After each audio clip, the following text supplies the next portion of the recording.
Zach was not a fan. And we're going 3, 2, 1 on the Way Down podcast. We don't got to count them in. That just makes people nervous. Move that bad boy a little bit closer to you. Just ever so slightly closer to you. That's just a little bit. All right. I guess we get the business out the way.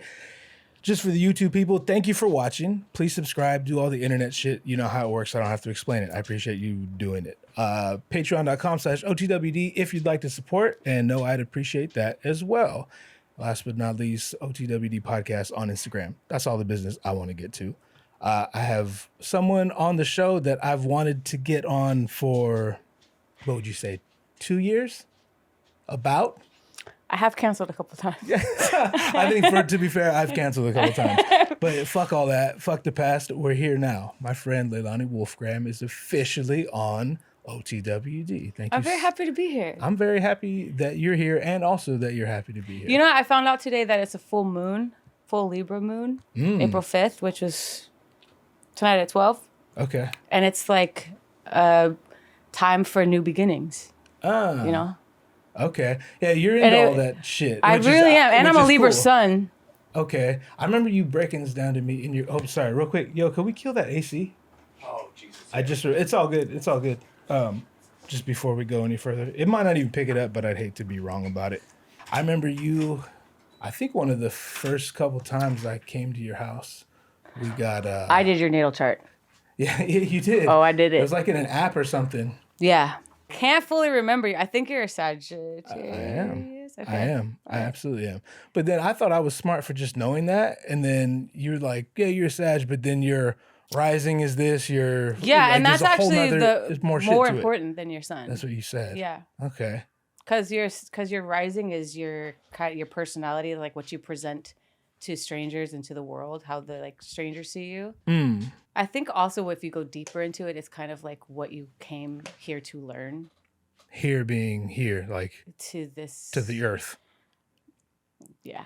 Not like here to the barbershop. Okay. For sure. Yeah, which would go better with astrology anyway, because it's like numbers.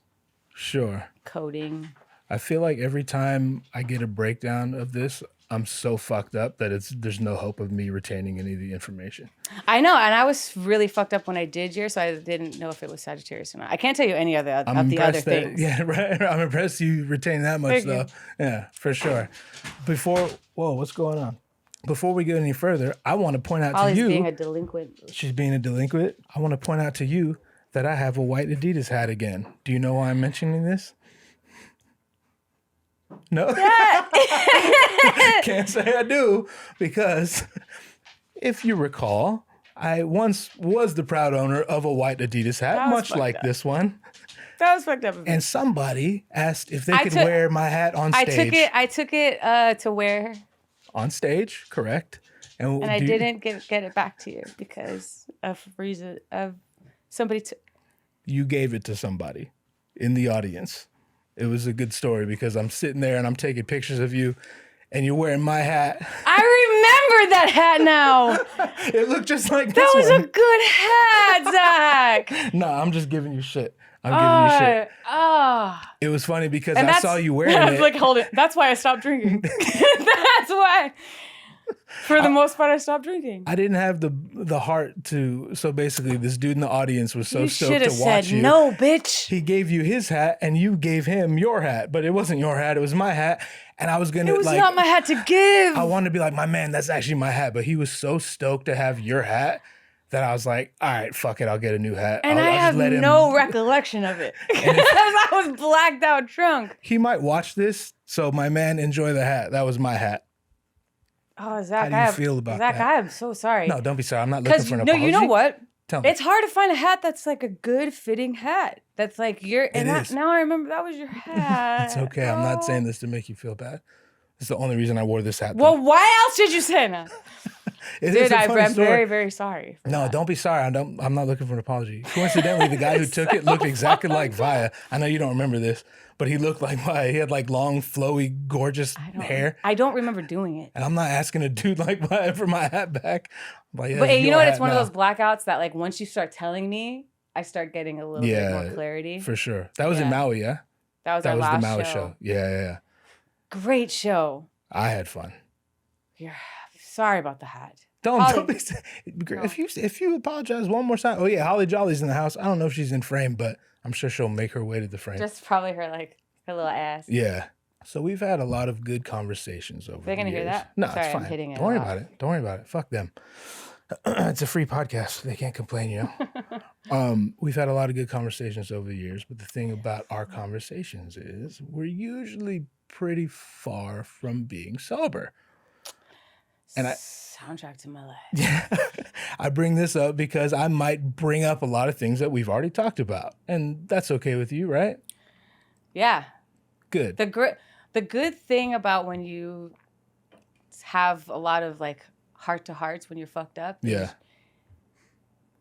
You can have them all the time. Right. And exactly. it's like it never happened. It's like watching Netflix and you get halfway through a movie and you're like, I think I've seen this before. And you realize, oh, I have. I watched this 2 nights ago when I was shit-faced, blacked out. But you never run out of movies to watch. Optimism. You know what I'm saying? You're good at that. Being optimistic? Yeah. You're the first person to accuse me of that, and I appreciate it. You're very good at that. Oh, well, thank you. So, God, I'm so sorry about your hat. I can't get over it. I'm feeling, I feel shame. Give this hat away. I feel guilt. Oh, fucking my armpits is hot. I have a problem with sweat as it is, and I'm wearing goddamn fuck. You are wearing a sweater, and we just had to kill the AC. I know. It's getting a little toasty in this bitch. It's not. Yeah. No, yeah, I'm fine. I cured my sweat. You cured your sweat? I didn't cure my sweat. I cured my Becca. What? I cured my BO.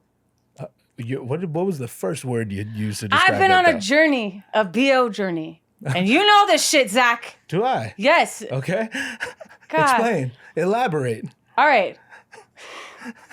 If you want to.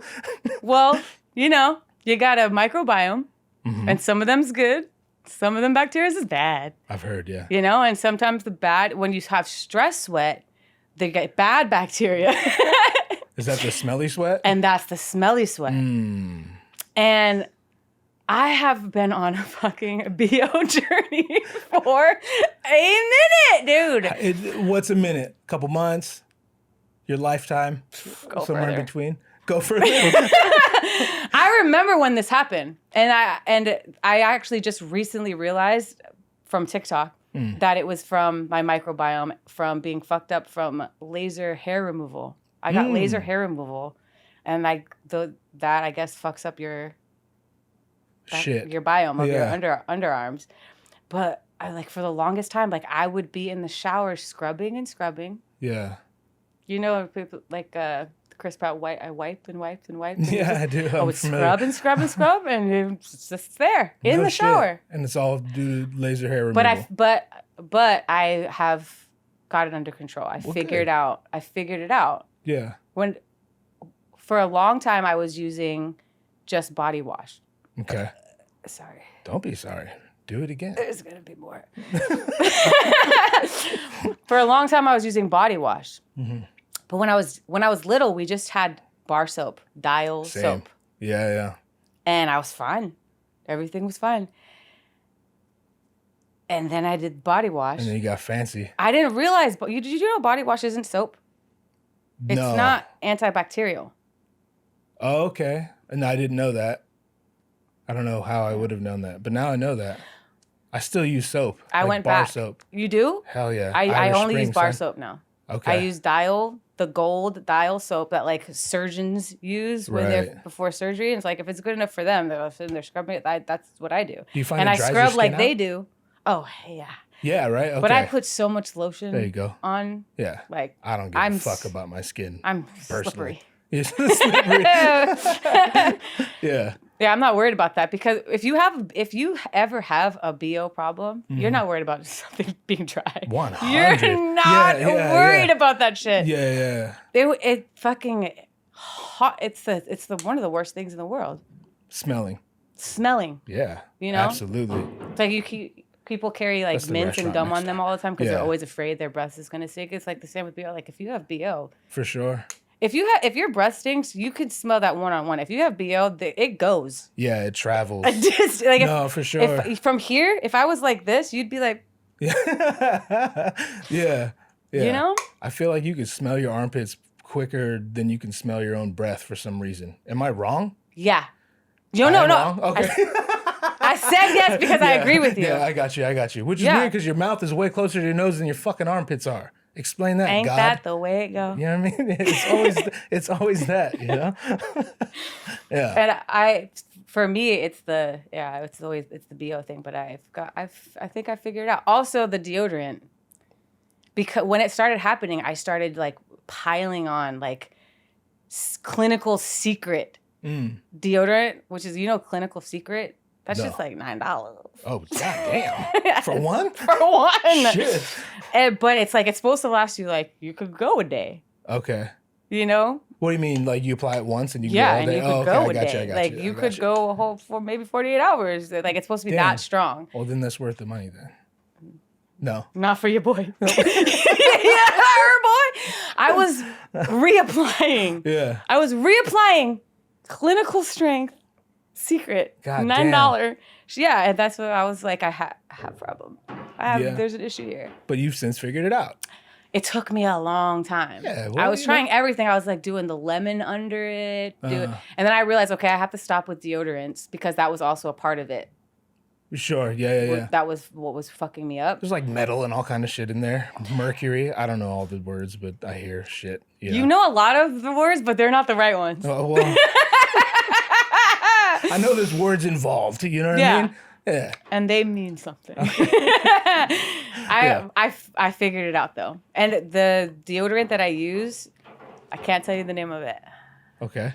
Like, so like sorry. you forget it, or you want to keep like it I forget secret? it. Like I forget it. I can't tell you the but name of it. But it's not. It's like it comes in a you. glass container. I know. Fancy It's shit comes in glass.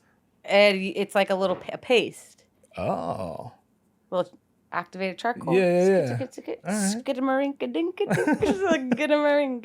And it's helped. It is not cured, but it's helped. But it helped, yeah. Like there's the BO is gone. Okay. When I say gone, I mean under control. It comes back. right. Yeah. For sure. Like herpes. Yeah. Right? I've heard. I was gonna say like you have to keep brushing your teeth. Is that how herpes works? Not true. No? Oh shit. Okay. He cured it. He's like, it's not true. They don't go away at all. Believe me. I have them right now. They're flared. Yeah. If you would have told me that I'd be on my podcast talking about body odor with Leilani Wolfgramm. We have to stop. Okay, let's stop. Yeah, like if you smell me now, it's gonna smell like the deodorant. Well, I'm sweating real sweat, not stress sweat. I'm sweating like real sweat. Woman, my nose is so chock full of cocaine, I couldn't smell you if I tried to. I might cut that out. It's not true. It was just funny.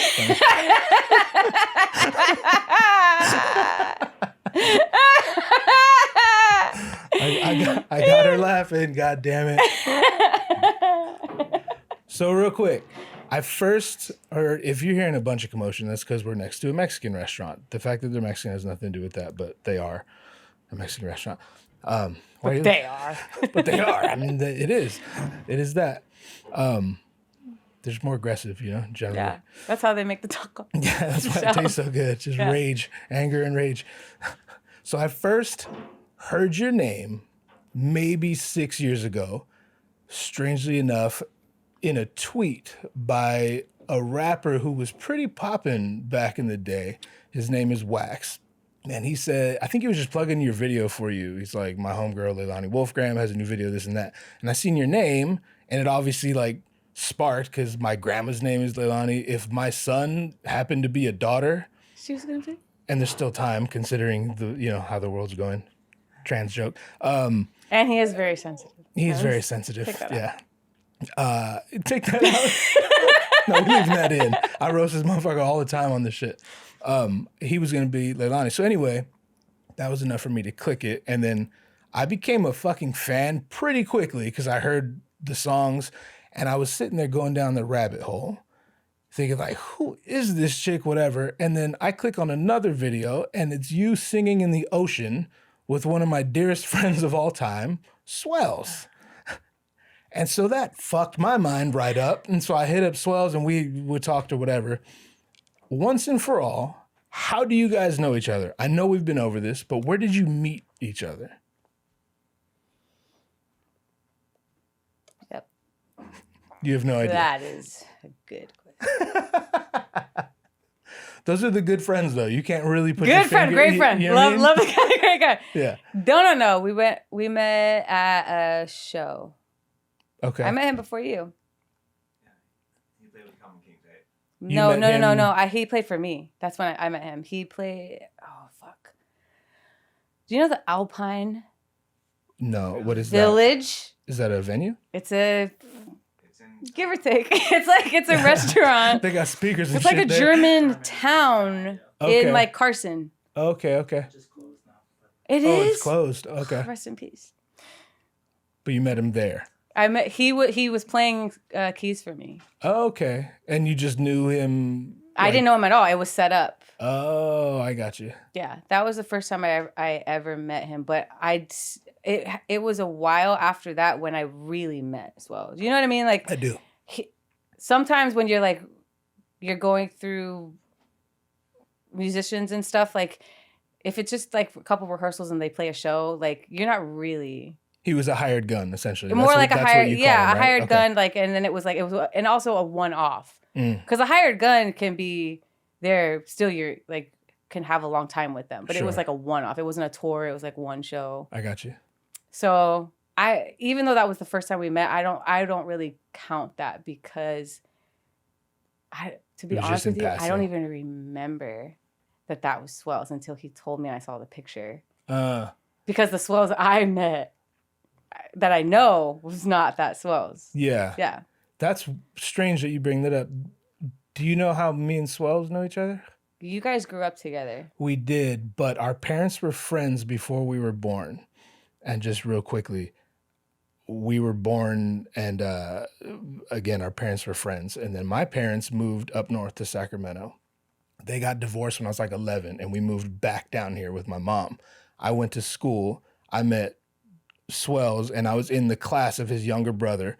And I was like, I'm like kind of Hawaiian. You guys are hella Tongan. Like we should be friends. You know what I mean? So we started being friends and we were friends for a couple months. And then my mom shows me a picture of me and Swells as babies together. So just like you, my first time meeting Swells, that's not the Swells I remember either. You know what I'm saying? Oh, strange. You moved away. Mm-hmm. And then moved back. After I had a little baby friendship. Yeah. You're in the bathtub? I mean, you know, they take baths with hoses outside. They don't have bathtub. I love you, Joel. You're so dumb. Like, if they had a bathtub, we would have been in the bathtub. No, but isn't that's all our millennial kids like pictures? So it's always them with like a cousin in a bathtub. Yeah, like, for sure. Everyone has one of those. Yeah. We should recreate these pictures. I should get in a gotta pee bathtub a with them little now. Dios mío. So we're talking shit on Swells. That's where we left off. When you two were Swell naked together yeller. as babies. Oh yeah, we were naked babies together. Damn, I missed that. You guys. She's in your crotch. Yeah, baby. That's all right. That's all right. Hey, you gonna scare the fish? She wants to play fetch. No, does she? Said throw the ball. They usually do. I'm sorry for that. Cut. All right. Action. Back, just because I'm curious. So, how do you know Wax? Do you even know who I'm talking about when I bring up Wax? Yeah. I believe he was in one of your videos too. He wasn't like featured or anything. He just did a cameo on Herbivore. He came on like we had to redo Herbivore. The video. The video for Herbivore. The director he was all like all in his feels like because people were there.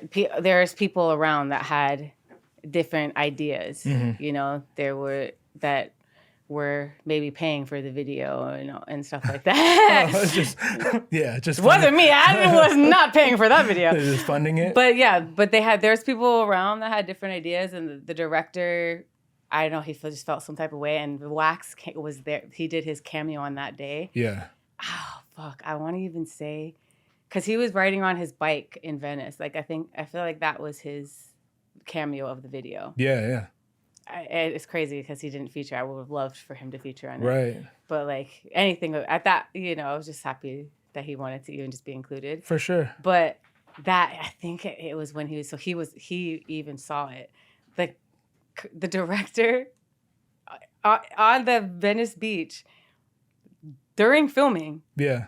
Put the camera down and was like, fuck you. Get the fuck out of here. Fuck you.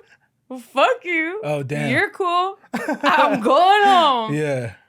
And and that's why because it wasn't his camera. So he put the camera down and walked. And that's why you had to redo the video. We had to get another director. But in that same day. Oh, shit. Okay. Yeah. We had to sit there. And wait to see. Why the producer was like calling around different directors, like, can you come through? Right. But how do you know him? Just because it was weird. Yeah, shit. That was the question. No, it's fine. How do I know him? In my head, those are like didn't you get it from that answer? Different worlds. He was riding a bike down Venice and now I know him. Yeah. It was through the producer. Okay. Of the video. Okay. I think he produced some videos for him. Okay. Is that Jay by any chance? Yeah. I had a feeling. My best friend Jay. I had a feeling because I think I'd talked to Jay makes about all the greatest music videos out there. He works with Bieber and shit, right? Has like awards. Yeah. He did the Cardi everyone. Got to fucking name drop. Name drop, baby. Name drop on his behalf.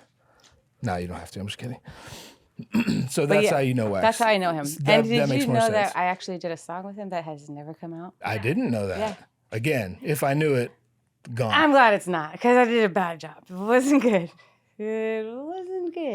I think it's because he heard, the only thing he had heard at that time was Herbivore. Okay. So I think he thought like that was kind of the artist that I was. Sure.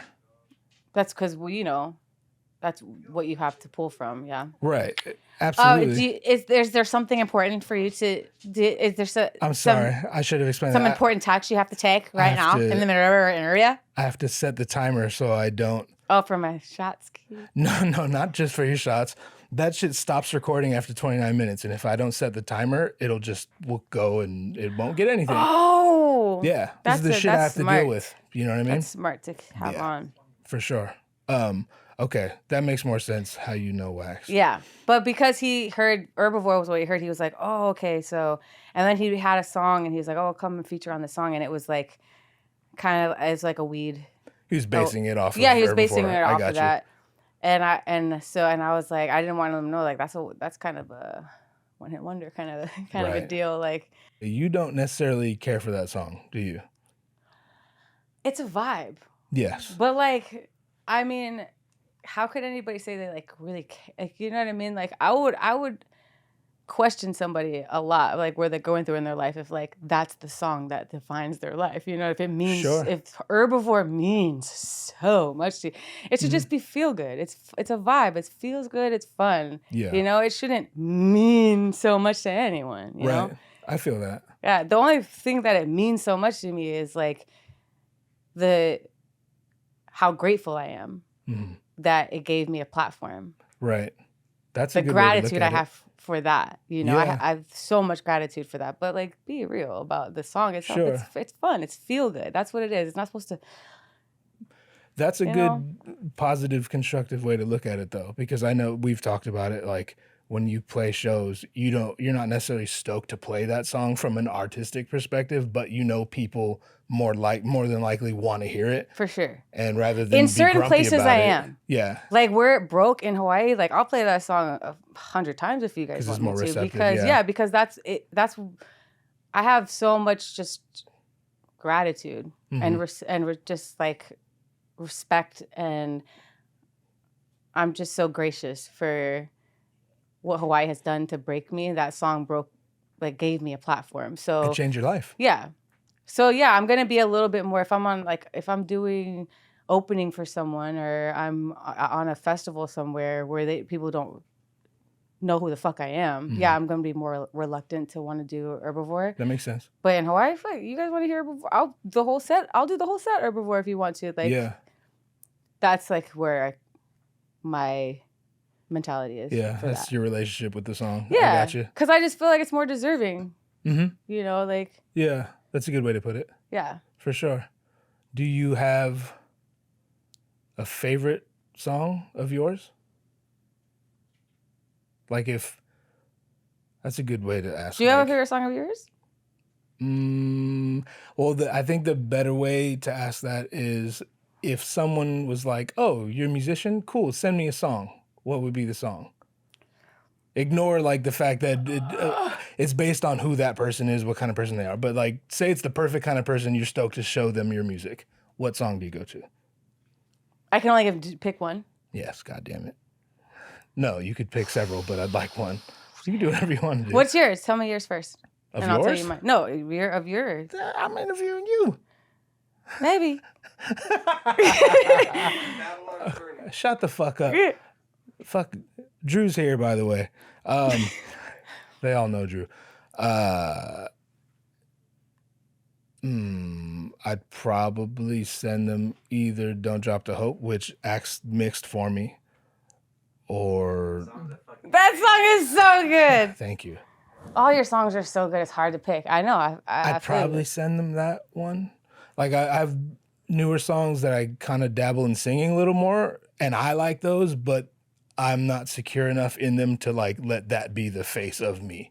Does that make sense? Do you have your reasons for why? Is it because like you feel like that's where you really feel like your voice, you found your voice there? Do you feel like altogether the song is complete? Like, what is the reasoning for it? For me being reluctant to show anything? No, for choosing that song. Yeah, I think honestly, if I could say it, I think it's kind of perfect. Do you know what I mean? Like lyrically, but then delivery, and it's funny, and quite possibly the jokes and like the humorous parts are lost on a lot of people, but that's okay. Because I feel like the rest of it makes up for any lack of their getting the comedy. I would, if anyone hasn't heard, please go listen to that song. Like it's so good. This ain't about me, God damn it. But thank you. And do. Go like do that, but this ain't about me. It is, it's so good. Thank you. Thank you. I love those songs where like instantly too, like you have lines that like you can repeat back. Yeah. Like you have ones that like stick with you. And like you said, like it's funny and it's heartfelt. Mm-hmm. Like, if anything, I'm proud of that. I'm darker than, I don't want to say most people, but I have a dark sensibility to me. Yeah. And it's a dark song, but you do it in such a light way. And that wasn't really the intention. Like, I didn't set out to be like, this is what we're going to do. We're going to cover these bases, but in this way. It just kind of came out that way, and I was stoked about it. Yeah. So it's cool knowing that, like, you picked up on it. You know what I'm saying? Sometimes you as the artist that you are, you do something and you don't even know why you do it. Like, you weren't even thinking of it. Yeah. And then you have a fan that will analyze it, and they'll say back to you something, and you'll be like, well, I wasn't even thinking of that. I just but you're right. I guess that is what, you know what I mean? It's fucking the best. It's the best. Dude. Which honestly, I still want to know what's your favorite song. You're not getting away from it. But that was a perfect transition to something else, and we're going to get to that. But I still want to hear your favorite song of yours. We and Andrew were just talking about this. I think we go with like perfect song. I always said, because you've asked me this a couple of times when we were fucked up, and I was like, I haven't written it yet. Like, okay, I think I haven't written it yet. Yeah. But I think The Rain, which Vaya's here. Yeah. He did the guitar. But we were just listening to it, like on our way here, like, because we don't listen to any of the songs that we do after we put them out. Right. Because first of all, I wrote the song, then we recorded it, then this motherfucker mixed it, and I'm like, we're in there editing, comping. Sick to death of it. So by the time it goes out, I don't want to hear that shit. Sure. So like a lot of the songs we haven't heard for a long time. So The Rain is one of them. Like we wanted to listen back on the way here, and we were listening to it, and I was like, I told that to him, what you just said. I was like, I think that's a perfect song. That's amazing to hear. Yeah. Conceptually, because that's another thing too. When you're a songwriter, and then you have to work with another person that's producing, and for them to get right what you had in your fucking brain, that's hard to articulate when you're not a producer. You're working with two. Somebody has to take that from you for like, and you just said everyone did such a good job on it. The writing, I just feel like it was such a well-written song where there was no like filler lines, you know what I mean? And I feel also like my voice, the key that it was in, like really accentuated my voice in the right way. The mix of it was so good. Yeah. The rain. All right. Did you I have dog shit on my shit. Maybe that's a clip. Yep. That's a clip. That's a shit. Feel free to kick them off. Get comfortable. You know what? It might be sand dune or it might be shit. I'm not gonna. It don't matter at all. I'm sure there's dog shit in here somewhere already. I am so sorry. The tread on this is deep. This is all terrain. Yeah. Is that shit? I don't know. It's your shit if it is. If it's shit, it's your shit, babe. The vocals on that song that you ended up using, were those the vocals you... not in Hawaii. No, that's not the one. Because we changed the key. We went down. Because I wrote the song. And I wrote it on the so it was in the key. Yeah. You know, I only have so much ability, so I couldn't bring it down to where I wanted. So I wrote the song, but then I just felt like it needed to be like in the register that was right for my voice. So we had to drop D that bitch. It was a full step down, I think. Damn, okay. It's on like some metal. Yeah. I'm tuning. saying, like I understand music. The ukulele is on some metal tuning for that song. I swear to God, as much as I hang out with musicians, I don't know fuck all about music. Every time someone's like, it's in drop D, I'm like, oh yeah, drop D. But you know what? You know when something you are a musician in the way you know when something's good, and you also know your pocket.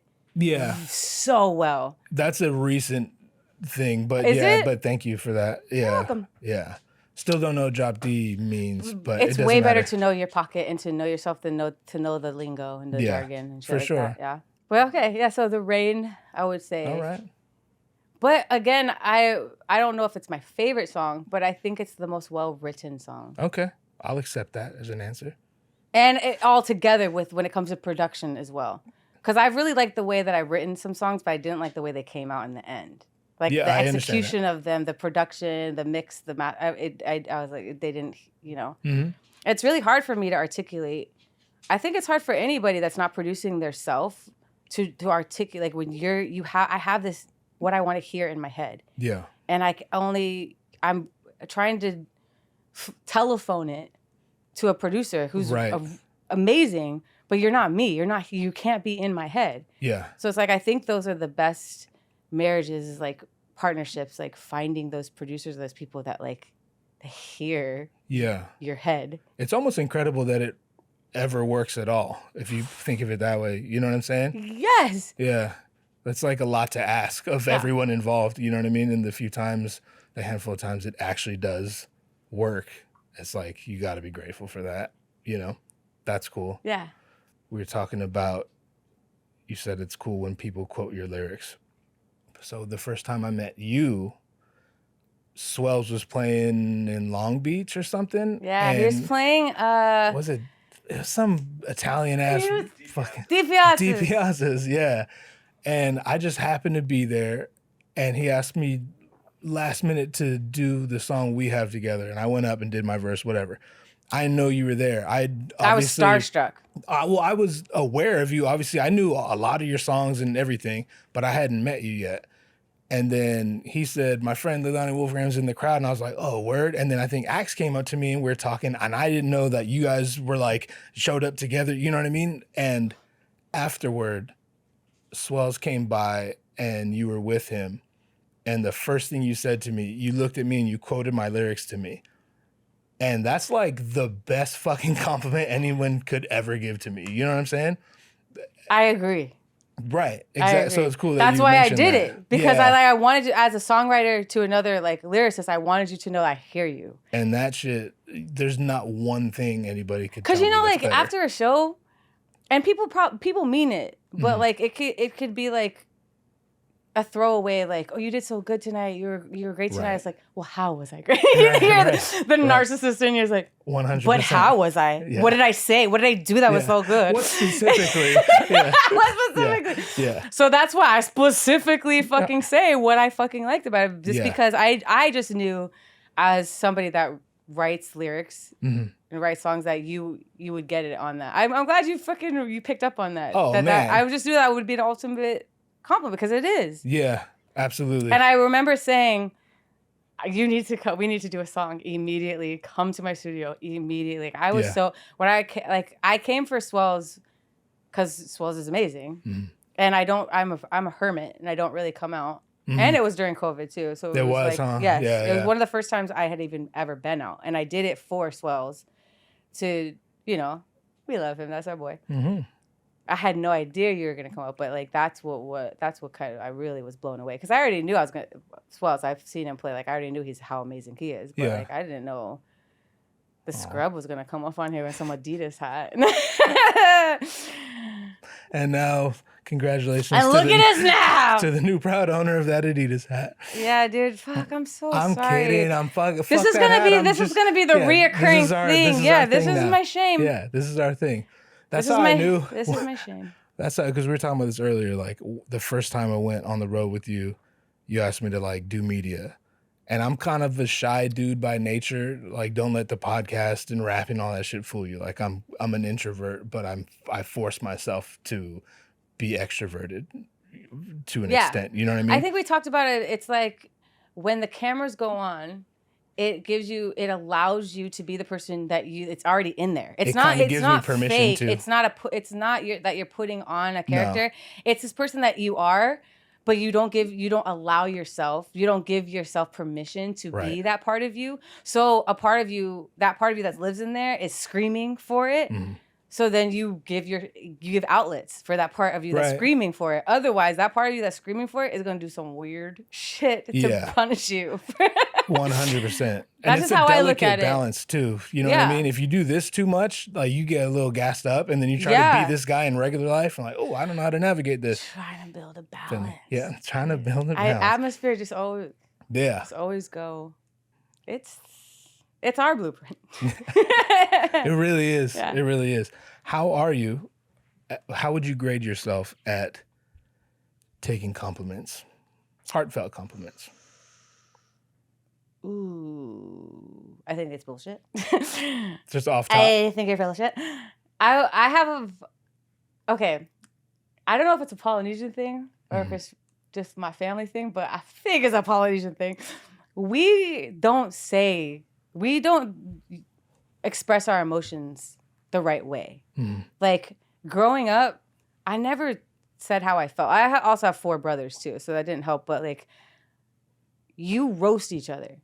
Like showing love to your brother or sister or your friends is by saying the meanest shit you could ever say. I agree with that. Yeah. So if somebody tells me a compliment, I think you hate me. I think you're full of shit, and I think you're judging me, and I think it's backhanded. And I think I'm like, I am looking. It's hard. It's very hard for me. But then that's why, like, again, there's different ways. Obviously that's my own trauma. I need to get over that. Sure. But I also think there's different ways in which you can compliment someone where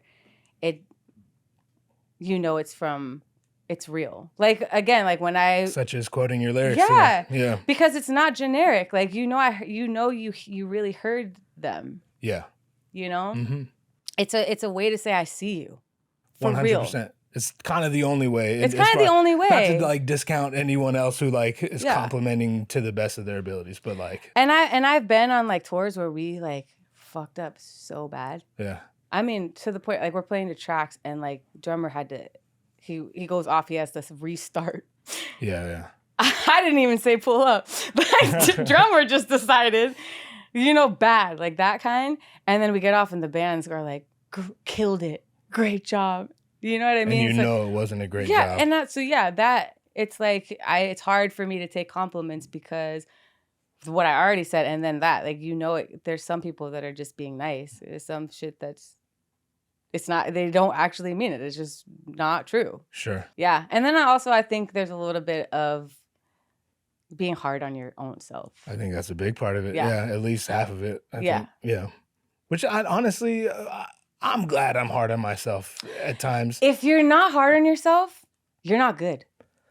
I don't have know to agree. anybody any of my favorites that have like not been hard on, like, you know what I mean? Like the greats, Yes. they all are hard on themselves. Yeah. We're hard on themselves. Yeah. So yeah, it's a blessing and a curse. Yeah. 100%. You know what I realized though? Well, I didn't realize it. I read it in a book. Just kidding. Oh, you read those? I get my information just like every other red-blooded American man from Joe Rogan. Hell yeah. Okay.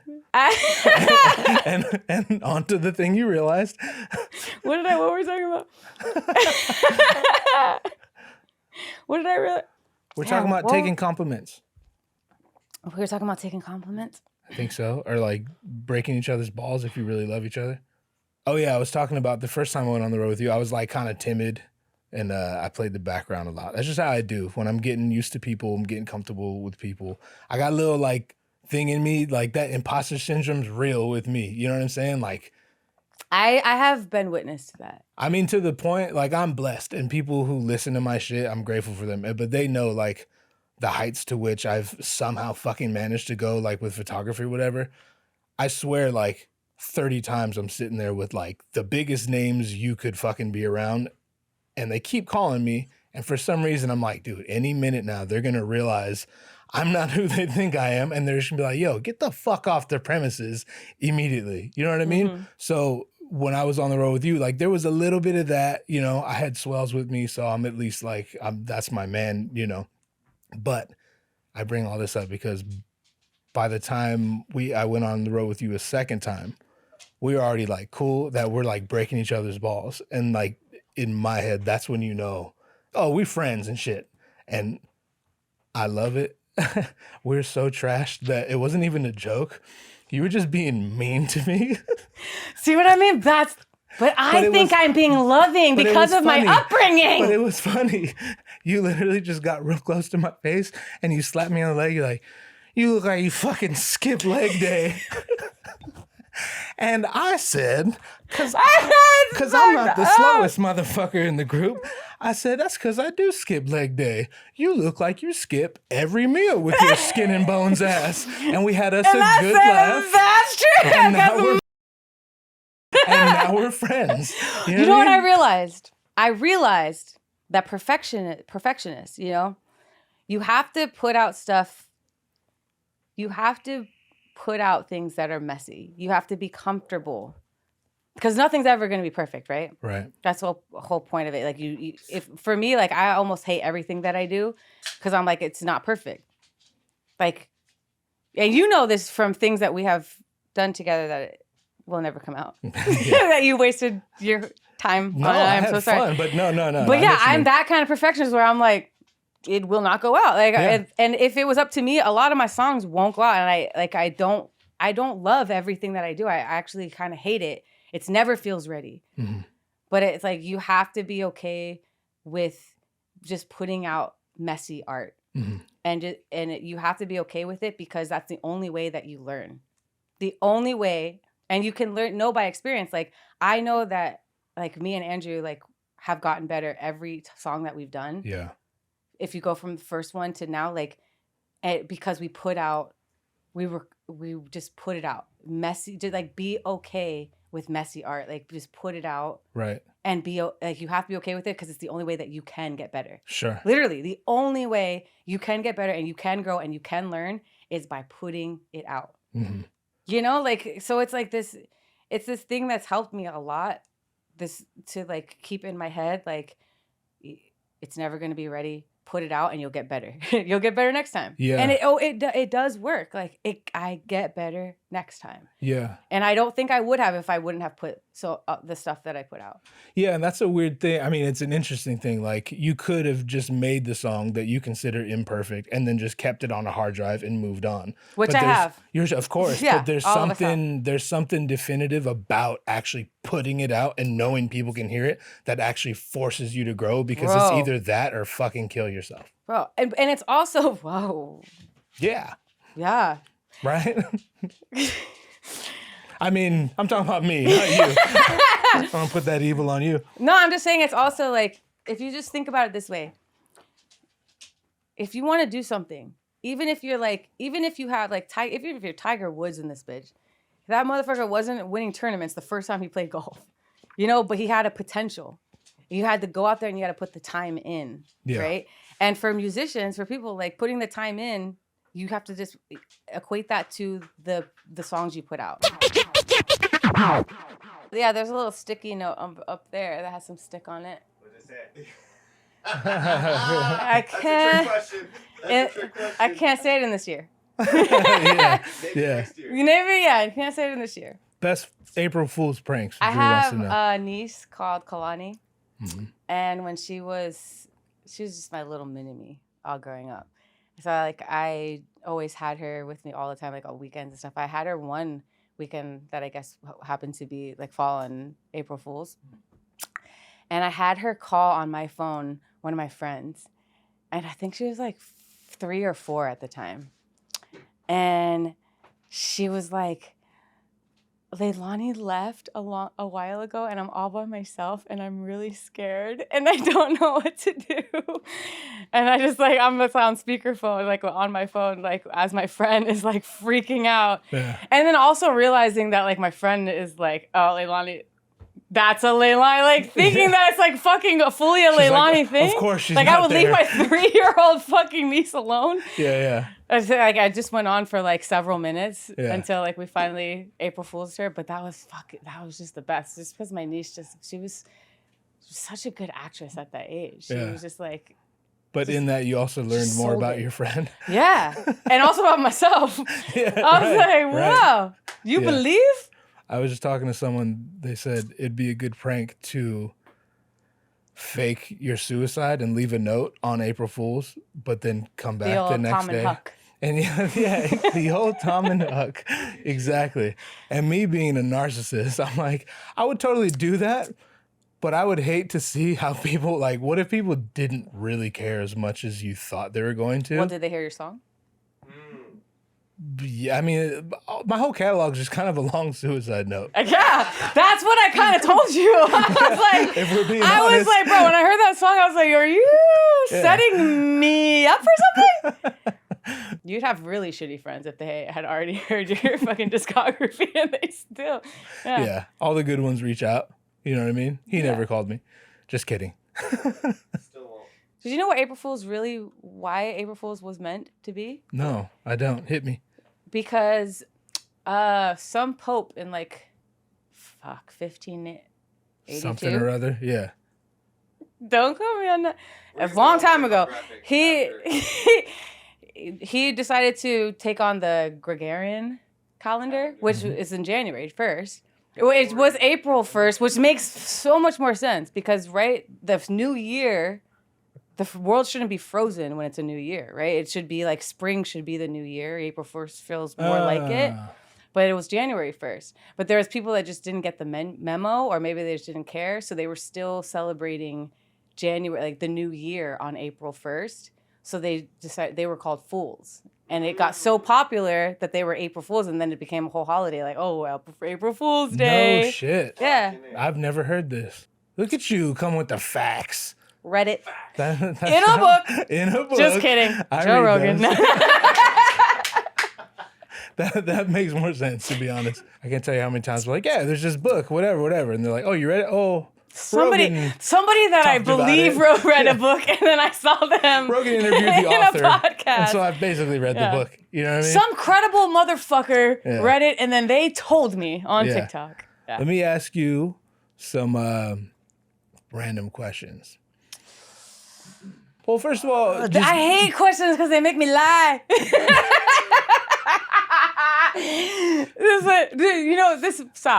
Stop it. Stop what? Because stupid questions make me lie.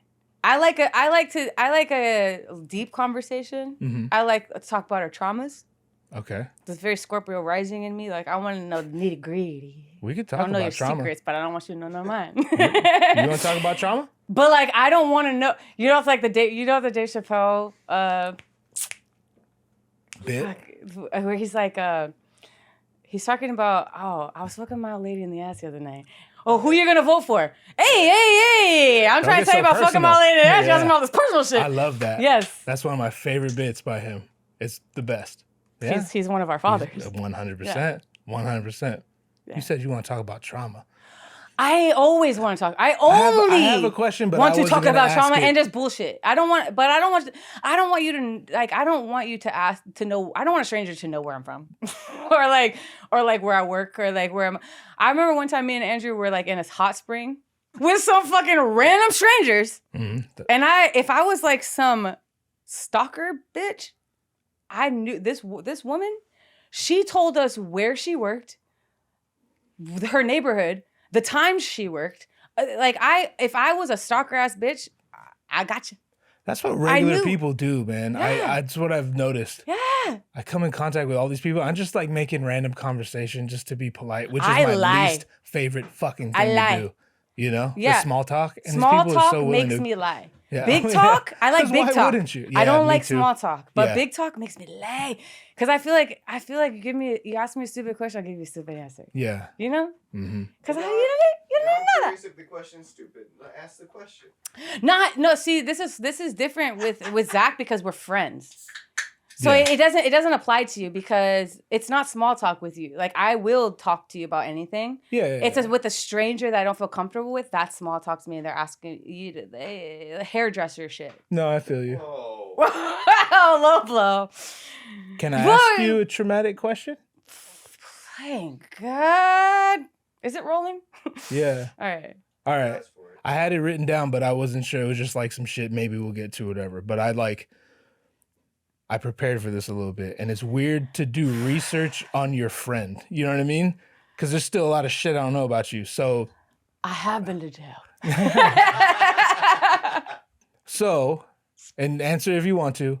I read last night some shit that I didn't know about. I read that your album Livewire is titled that because your dad was killed when he stepped on a live wire and you found him in your backyard. That's reaching. No.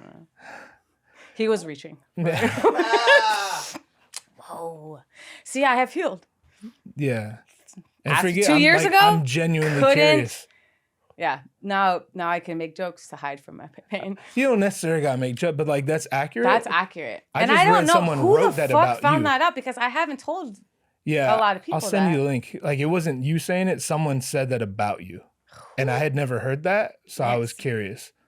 I probably should have just asked You know what? you. You're gonna need to get not me. on I a need to podcast. know. Cause I've held that really Close. close, and that's like the weird thing about trauma too, that like some things you purposely hold, cause like it's the only thing you have to hold on to. It's the only thing you have. Yeah. And a lot of times, like I realized with my dad, I was holding that on purpose, like and staying sad on purpose because like if you get well, then like you're over it. They're gone. Like you've moved on or something, like some crazy shit like that. Yeah, yeah. Things that you say in your head. Mhm. You just feel that way. So I held on like so tightly to the trauma of what I went through, like finding my dad Mhm. and like the whole experience. And it was mine for so long. It's mine. And it's it's a scar you can hold. Mhm. And it kind of keeps them alive in a way, and like in a weird way, like it feels like if I get healed from this, it's not respectful to like, because I I'm not, understand that. like I have to always be upset by this. You owe it to him to. Yeah. Yeah. And like for so long I wouldn't even talk about it. Mm. But like I've gotten better So much better. And I even doing Livewire, I told nobody what Livewire really meant or what Livewire was really about until I guess recently when I guess drunkenly shared it with this no longer friend of mine. No. Yeah. But the point is it's like it's like all my dad would ever want is for me to be happy. Sure. And like talking about it, I for so long I didn't even talk about it. For like for a whole year I wouldn't say one word about it. Like my mom, my whole family would like put me in therapy, try to come at me all the time and try to talk to me, and I like held it. It was like a badge of honor to hold it. You don't get to know with the, you know. Yeah. And then I wrote a song called like, it's like the Christmas song because my dad died on December 14th. That's my birthday. My dad's birthday was December 10th. Okay. So it was like 4 days after his birthday too. Like, and Yeah. I had went on we were Christmas shopping together. My dad, we had and like such a beautiful day together. So like Christmas was always a terrible thing after that. Right. Yeah. But talking about it, singing about it, letting it out is like, I don't feel those same things anymore that I used to feel. Like, there's no way my dad would want me to be in misery. Right. There's no way. You know, he's not like me. Like, if I die, I want you to, you can't see nobody else. You can't. You better cry every day. Yeah. No, but I got that over time. And I wrote that whole album, Livewire, and I was just like, I'm just not going to tell anybody that that's what it's about. But yeah, that's what my dad died from, a live wire. I was walking the dog. It was a Sunday morning, and I came, or like most weekends, just to see my parents, and I walked the dog around the block, took the dog to the backyard where my dad was picking avocados. We had a big avocado tree. My dad would pick it to take on Sundays to like the people in church and give it out to people at church. And he got electrocuted. There was a live wire like that went through the branch of the tree. It wasn't even a wire. It was the wire hit the tree and the tree was charged. So my dad hit the branch just picking the avocado, and it was so charged that so I walked out and How old were you? Just turned 22. Okay.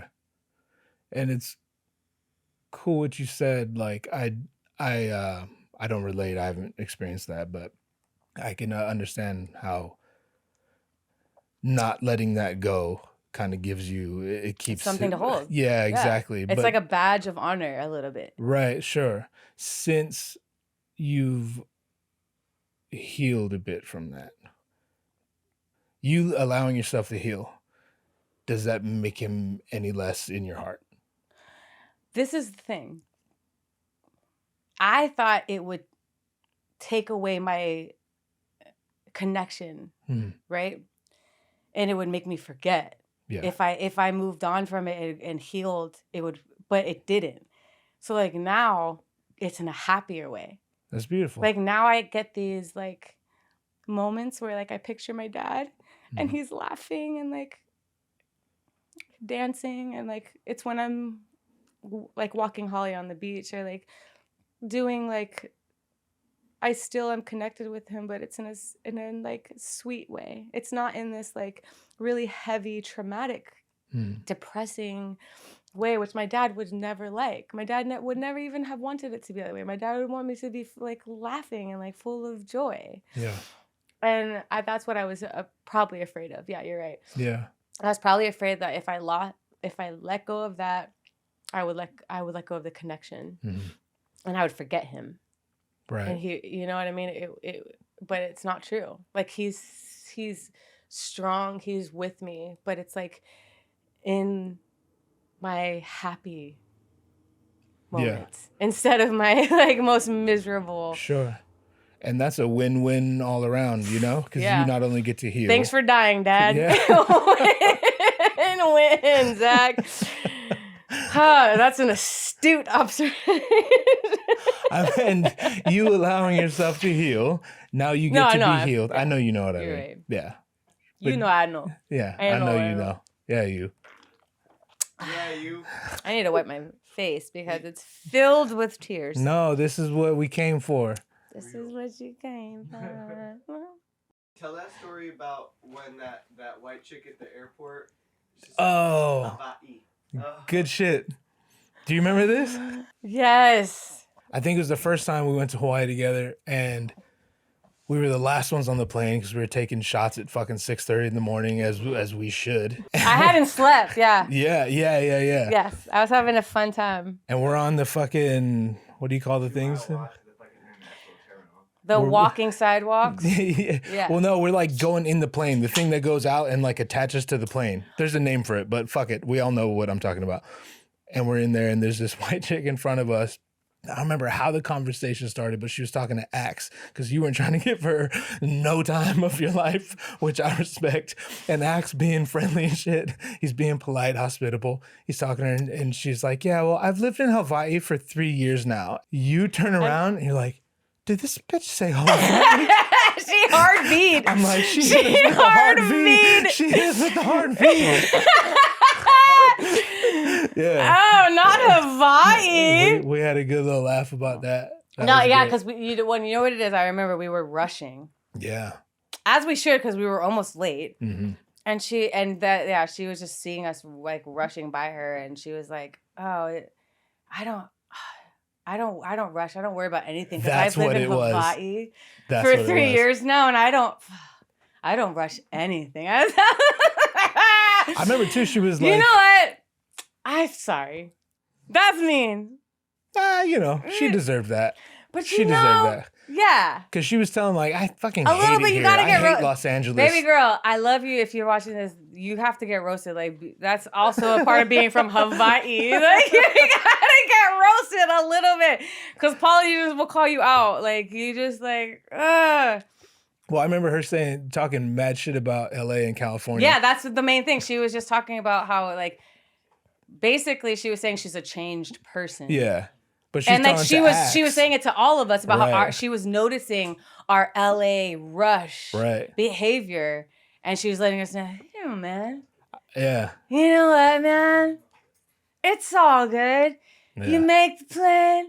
You don't make the plan. Axe was like, I kind of like it That's here. And I was so fucked up at that point. I was like, did this bitch?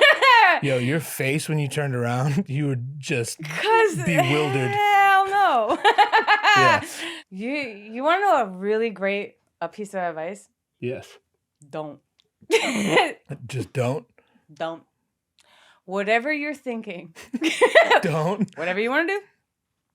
Don't. That's actually pretty accurate for my life. Did you ever think don't? Yeah. But also, don't. Think that first. Yeah. The first thing if you're thinking about saying something, if you're thinking about doing something, if you think about whatever it is, do you think don't? Better don't. I tend to be that way. A lot of times, like and this is coming from example. Yeah. From all the times I should have better don't. Yeah. Myself. I'm telling you from example of times I could have don'ted and I did it. I could have don'ted, but I did it. It's just like it's a great buffer. Mm-hmm. You know? It's not saying that you're not gonna do it. It's just like before you do it, go, don't. Should I don't? Like better don't? Is it better to don't? I feel like more often than not, you should don't. Don't. Like, Yeah. That's I think Plato said that. I never wanted social media. Mm-hmm. I only got social media because I had to promote the shows that I was doing. Mm-hmm.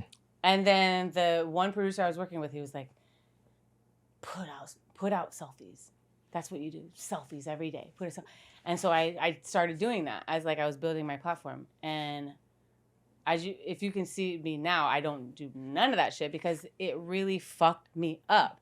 I went from like having all the confidence in the world, not having any social media.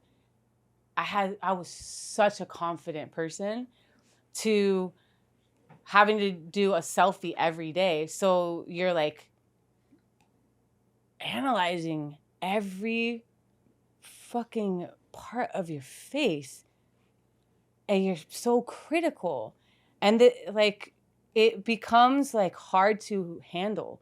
And I was hard to handle. Like I would go every day was a struggle. Like even going to dinner, posting something because that guy, they told me post something every day. Document your life. Yeah. So I'll but I wasn't living my life because I had to get the shot, and then say we're at dinner.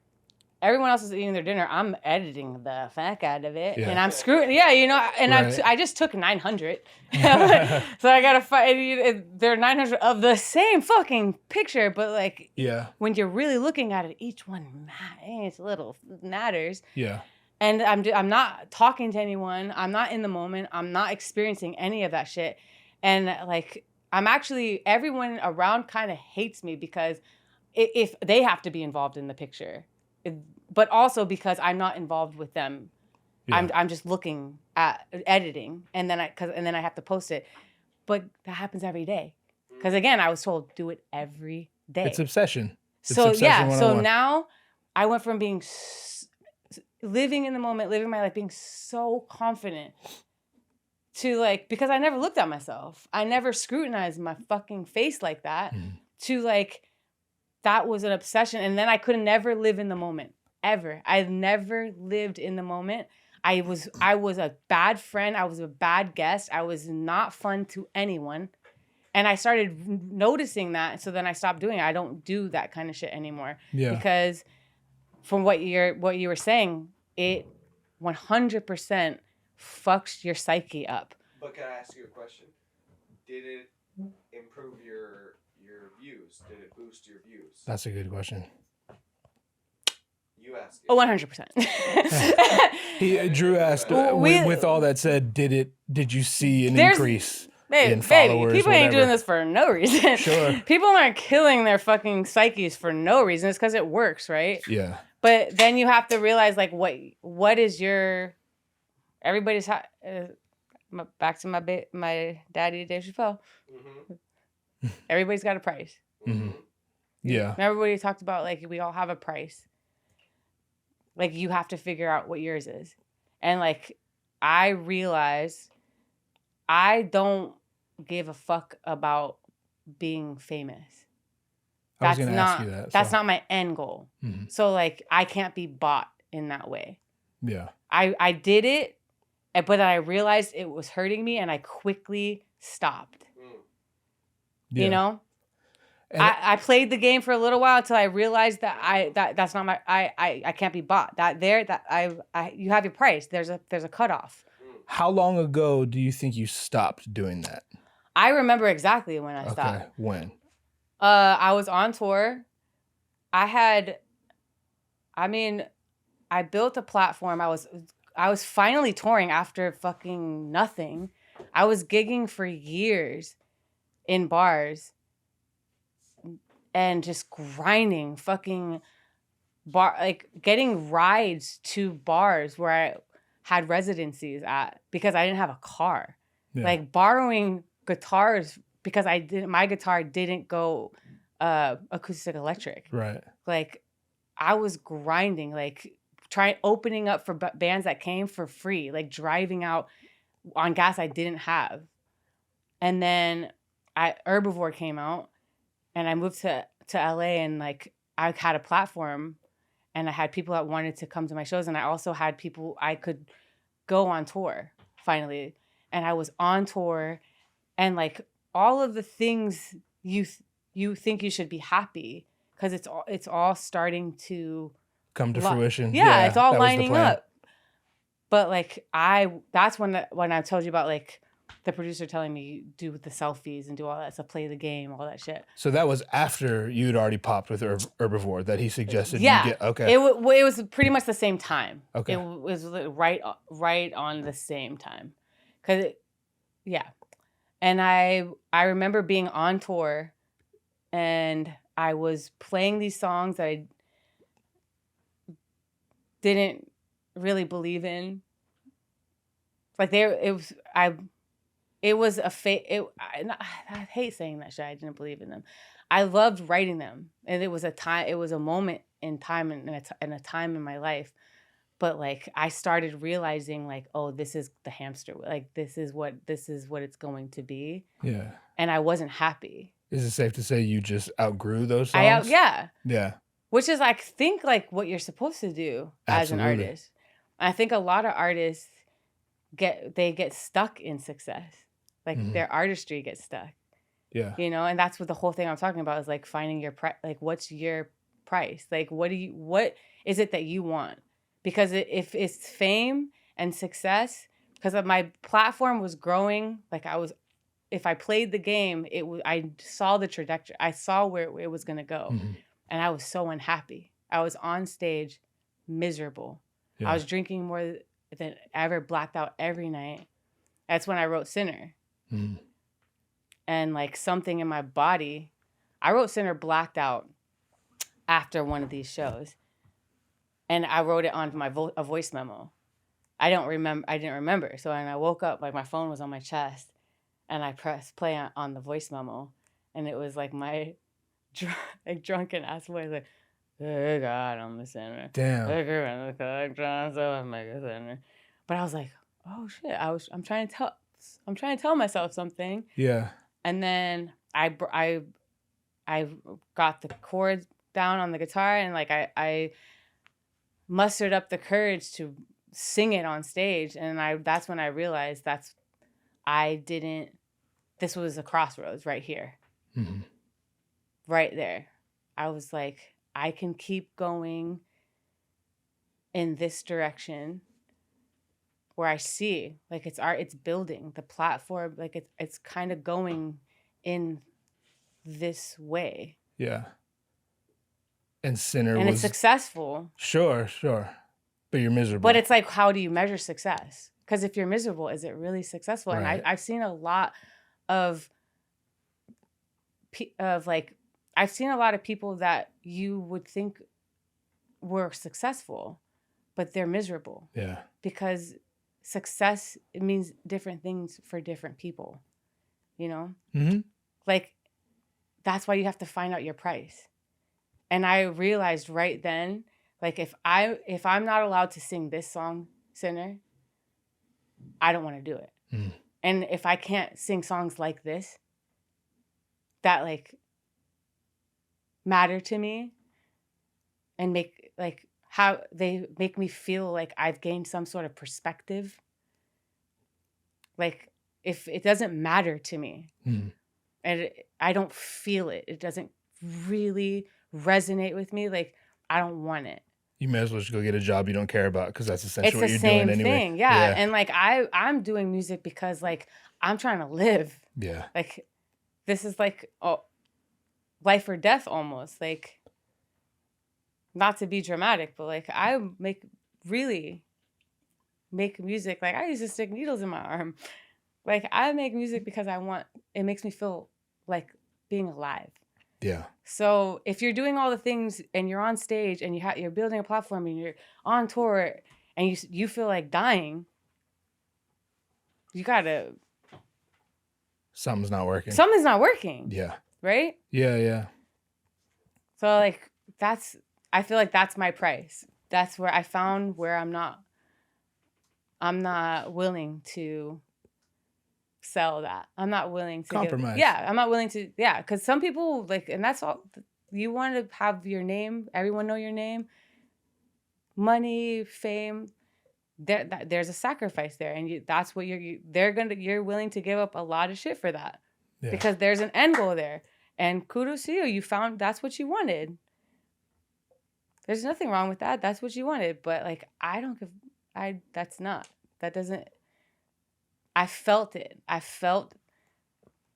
I got a taste, a glimpse of where that could go, and I was like,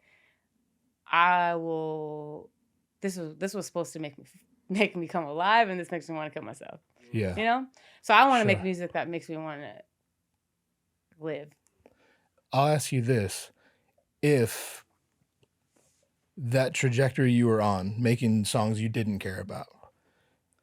I'm not going to say I didn't care about it. Okay. I would say it was a phase in my life. The songs you outgrew. Yeah. Right, okay. Which you're supposed to, like, there's a reason why everybody, well, I won't say everybody, but a huge percentage of people love the Beatles. They're the greatest. But that's because they had the grace from their fans to experiment.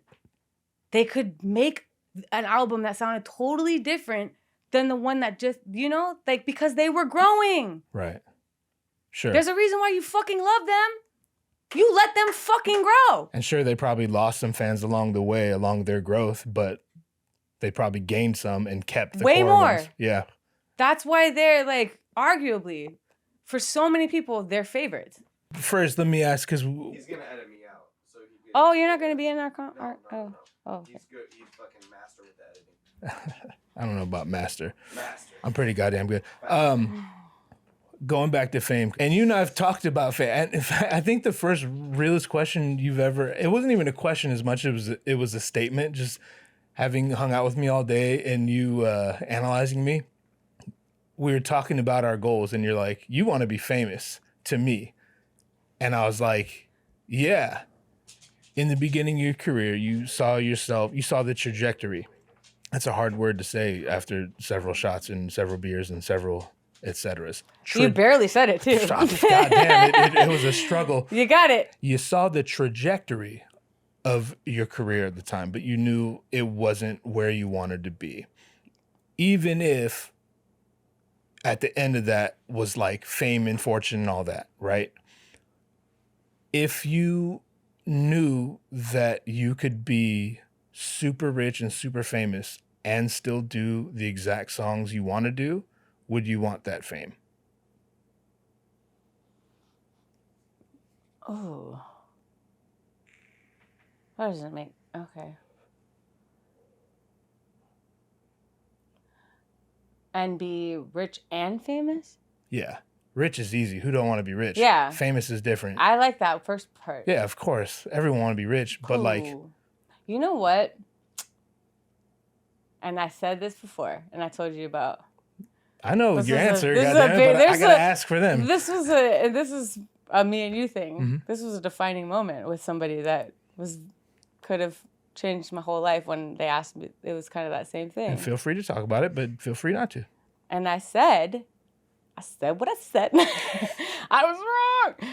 No. I wish I didn't say it. I was wrong, baby. I'm singing. Yeah. No, I think there are some people in the world, and I think that's why I said it that time when it happened. I still hold true to it. I think there are some people that don't want to be famous. Yeah. Are you one of those people? I think I'm one of those people. Mm-hmm.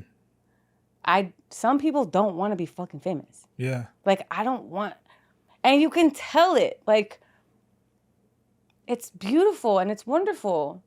People that want to be famous. Like, I watch your life. Like, I see you on social media. I see you on E. Like, and I think it's really hard in our country to believe that there are some people that really don't want to be famous. And I think I don't want to be famous. Can I ask, what about fame? I don't want you to know my life. So it's I'm a Scorpio rising. Loss of privacy. I need to you want to be a mystery. There's something, yeah. You don't need to know. There's some of my closest friends and family don't know shit about my life. Why should you? Could you see yourself being like an Andre 3000 where he's like super famous, but no one even knows where he is? Like, I have his phone number, but I'm just kidding. I think it's hard to say because I think in this day and age, Andre 3000 couldn't make it unless he changed himself to be more. Ooh, yeah. That's a fucking fantastic point. Yeah. Like, back there, Kurt Cobain couldn't be who he was if it wasn't how the time that Amy Winehouse, like, she would have never had it worked for where they were and the time that it was. Everyone plays a game, but the game changes. The game changes, And they were alive at that point. What a great answer. Yeah, that makes sense. So much. No, for real. I hadn't thought about that, but you're right. Yeah. And I think like maybe this is the social media world where you have to show everything. You have to become musicians have to be like mini influencers. Yeah. I can't see me doing that. Yeah. Because I can see me doing that and it makes me feel bad. That's important. It doesn't make me feel good. Like, and that's something that you have to like assess, like, because there's nothing wrong with it. Just only as long as it doesn't make you feel bad. If it makes you feel good, then by golly, keep fucking doing it. You know, but it makes me feel bad. Yeah, and I think you are in a better place. You have an advantage in that you actually have seen both sides of that. You did try to play that game. I really did. Yeah. Relatively successfully, right? One would argue. Baby. And so you're not just I'm saying with an accent, baby. You're not it's like I'm playing a game. Yeah. Lassie hat. But you've seen what it's like to play the game and not feel If I good know about what I'm it. talking about. Oh, I know what you're talking about. Do you want to? I'm not from Jamaica, and I'm not. You're not from Jamaica? A lot of people do that. A lot of people fall into that. But you know what it is? Everybody's on their own fucking journey. Yeah. And everybody's got their own fucking agenda, and everybody's got. I can only do speak for myself. Yeah. And what makes me feel good and what makes me feel bad. And like, I've tried it. I've tried to be on the trajectory of like, what would be successful. Yeah. But that's not success in my eyes. Like, it made me feel bad. Yeah. And for those who it doesn't make feel bad, then by all means continue on that trajectory. Yeah. Yeah. Because that's all it's about. Yeah. You love that word. You the one said it first. You better traject these nuts. Put it in. All right. Your mouth. All right. I'm going to ask you some. Let's go to the good and bad too. What do you mean? Feeling good and feeling bad. About what? What do you mean? Because I just discovered this. Go. Yeah. What do you hit me? Like, you know, when you label someone or label yourself, I'll speak for myself. Yeah.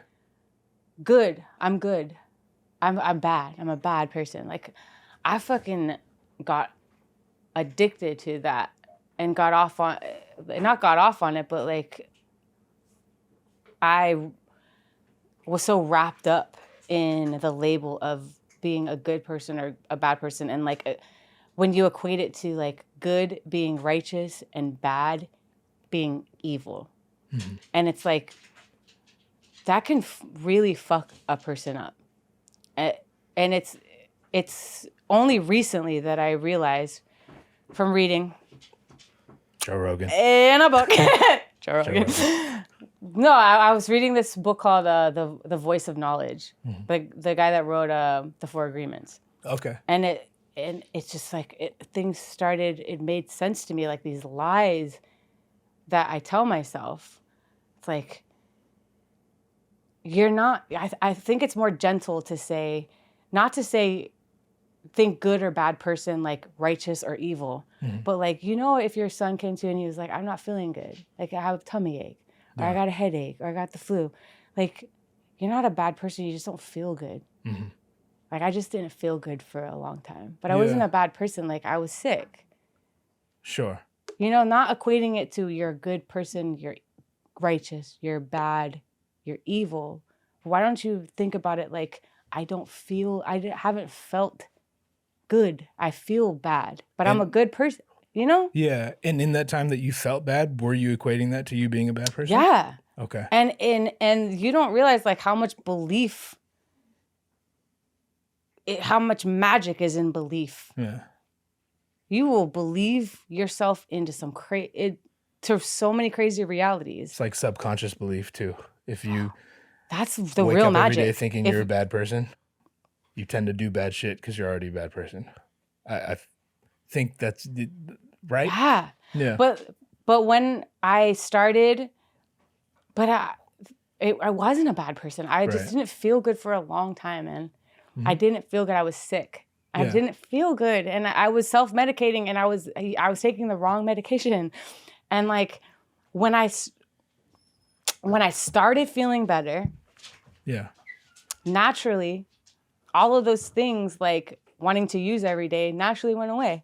Yeah, go figure, because you're not. I don't. That's another thing. I don't think like addiction and stuff is like a permanent disease. Like, I think it is something that can be cured. Mm-hmm. And I think a lot of it has to do with childhood trauma or your traumas. But when you heal from that, bro, like naturally, every time I used to try to get sober, I would just get away. Don't bring me to a restaurant. Don't bring me to a certain thing because like I'm going to want to drink. Sure. You know, and it would happen every time. I would try to go and the waiter would come and I'd be like, oh, I'll have the salad. And then they come back and I'm like, I'll have the pasta fagioli and nothing else. And the third time I'll be like, I'll have a drink. Like Three of them. Yeah. But when you heal, for real heal, and you like, the medicine's there, like naturally you don't want to use those anymore. You don't want to do those things anymore. Mm-hmm. Naturally, I don't want to use, like I'm not afraid of going to the fucking Olive Garden anymore. Because I'm not afraid that I'm going to fucking want to drink because I fucking have healed. Yeah. You know what I mean? You can drink casually and then not binge out. This is my first one. That's right. And how long? My first Bud Light, that is. Bud Light forever. If I'm being real, podcast, Bud Light. That will be my third one, but this is my first Bud Light. How long have you been sober? Oh, God. Off of what drug? I thought we were just talking about. No, this is a true thing. Once I started really thinking about being sober in the sense of like healing my traumas. Yeah. It just fucking came naturally to me to not want to use. I understand that. Do you know what I mean? Yeah. Like I'm not afraid of going to a restaurant or going to whatever because I have to. I'm gonna drink. You're not afraid of being around it. I am not. Yeah. Because I used to wake up and waking up. That's what I thought about. Right. I wonder how am I gonna get fucked up tonight. I wonder who I'm gonna fuck with. I wonder what we're gonna drink. Like that was like. It's your whole life. Anywhere we went, I would be like, is there going to be booze? There's going to be like, that was what I thought about all the time. But it was because I wasn't healed. Right. I just felt bad. I was feeling bad. I felt bad. Yeah. But I wasn't a bad person. You know what I mean? Sure. And I think once you heal from those things and you do the work, you do the real fucking work, it just comes naturally. You don't want to do it. Yeah. Like naturally, I wake up and I don't want to numb myself. Because life is hitting. Fire. Dude. That was fire. Life. As your friend, I'm so happy to hear that. That's so sick. As your friend, and as much as we've talked about dark shit, yeah. I thought I needed to say this to you. Because this is probably the first time in like all the years that I've known you that I have looked you in the eye and said like, life is hitting. Like I want to live. Like it's fucking nice. Yeah. It's nice. And when you want to live and when like you don't want to be numb. You don't want to be all like you don't want to escape. Yeah. And it's been so long since I felt that, you know? And a lot of it is like letting go of that narrative that I'm a bad person. Mm-hmm. I'm not a bad person. I just haven't felt good in a long time. Like I've been sick, you know? And I think we need to be more gentle with ourselves when we label good and bad and equate it to evil and righteous, you know? So many people, more people are good than they are bad, you know? Yeah. Yeah. I know of someone else very close to me who always tells me that. And when I was young, I'd be like, get the fuck out of here. Everyone sucks. Everyone's evil. But as I get older, you know why? Because you get addicted to that. Yeah. Pessimism. Yeah. Yeah. Keep with it. Yeah. You do. Mm-hmm. You know that song, somebody that I used to know? Mm-hmm. You know that line, you can get addicted to a certain kind of sadness. Bro, when I heard that. Fuck. Damn, that's a bar. Might as well be Socrates. Right. Might as well be Rogan. Modern day Rogan. But I'm serious. Like, you can. Yeah. And belief is such a fucking hell of a drug. Belief, man. Belief. I love it. And I need to hear that more than you realize. So I'm glad. I appreciate you saying that. I needed to tell you because, bro, we've had so many sick conversations. Yeah. From what I remember, bro. Like, right. Yeah. Likewise. At the end of the night, me and you just sitting down being like, so you want to go? Kill ourselves? You want to end it? You should. Yeah. For sure. So, yeah. I thought you should know that for the first time in a long time, like, I want to live. Yeah. And I love being alive. It's hitting. And I'm very happy for you. As your friend, I'm happy for you. But then also selfishly, that gives me a little bit of hope for my goddamn self. Mm-hmm. Feel me? So. I hope so. Yeah, it does. It does. So. We don't have no applause track, but what is this? Yeah, we'll put in the. Yeah. Well played, Leilani. All right. Let me ask you some stupid questions, and then we can wrap it up, okay? Wrap the shit up, dude. I gave you everything. All right. I gave you everything. Just because this is what people like at the end. Oh, we getting naked? Let's go. It is running hot. I've been working out. I will say that I gave you a tip. Life is straight fire. Life is fire when you look good. That's an actual. The whole time. It's the mana pia. I like make love to the Aina. Yeah, you. Oh, cause. Oh, cause straight from the fucking island. From Hawaii.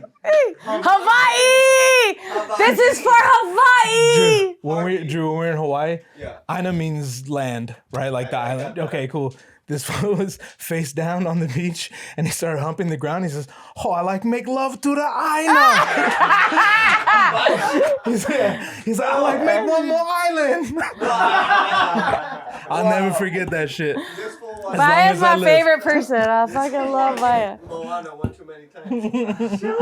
Moana means deep ocean in My Tongan. great grandmother, you know. I don't make fun of her. Ew. All right, Lay. let's do the question. all good. If I bought you a first class round trip ticket to anywhere in the world, where would you want to go? Can I time travel? Yeah. Fuck it, yeah.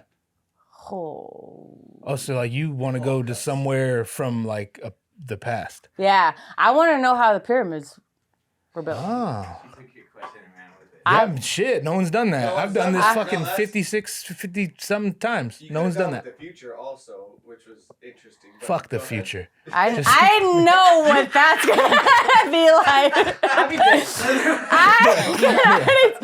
Why do I want to go to a place I'm not gonna be at anymore? Narcissism. Yeah. Sure. No. Yeah, I want to know how the pyramids were built. Okay. I want to know. I've been on a pyramid, ancient Egypt kick. You've been listening to Joe Rogan. I've been listening to Joe Rogan. Long story short, I've been listening to Joe Rogan. Even though ancient apocalypse, Joe Rogan produced that shit. Wait, did you really? Yes.